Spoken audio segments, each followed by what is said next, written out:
All right, today we're diving into a really powerful concept from a piece called The Steward Way.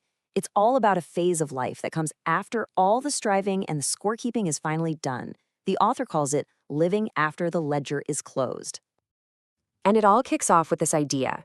It suggests that at some point, we just stop negotiating with life. Now, this isn't about giving up, not at all. It's actually a huge internal shift in how we show up in the world.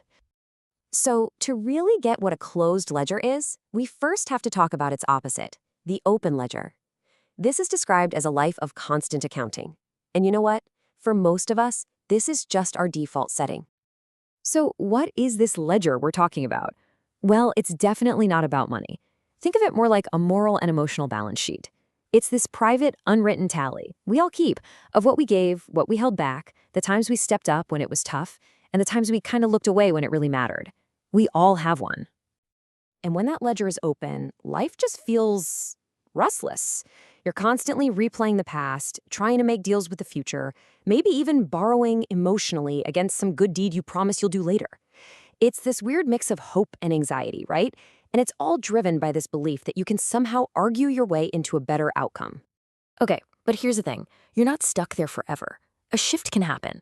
And this is the real pivot point of the whole idea, closing the account. And listen, this isn't about becoming perfect. It's about something way more real, payment.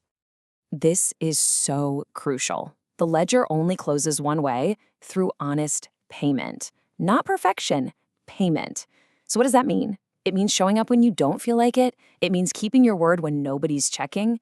It's about absorbing a little discomfort, so maybe someone else doesn't have to. It's just that quiet, steady buildup of doing the right thing.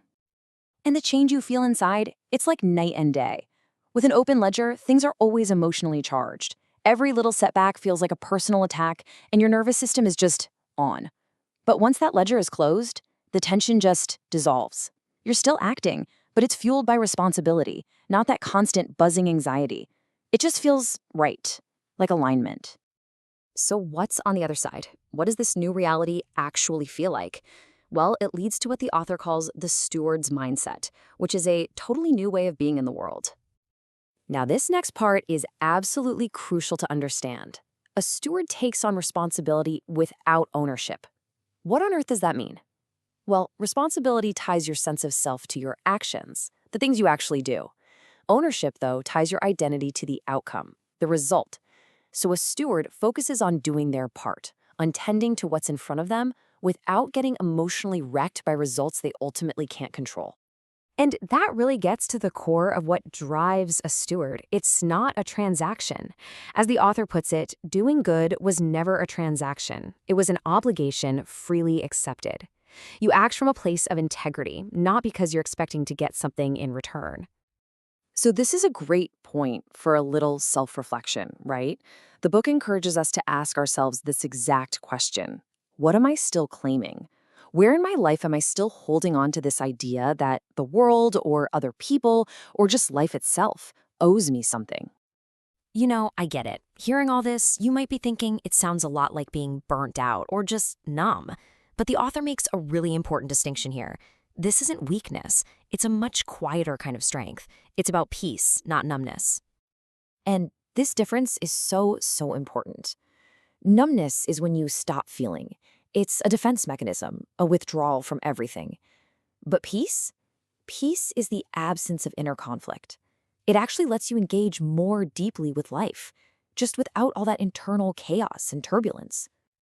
And there's this quote that just nails it for me. Stillness is not the absence of power. It is power that no longer needs to assert itself. See? It's not about being passive. It's a mature, quiet confidence that doesn't need to make a lot of noise.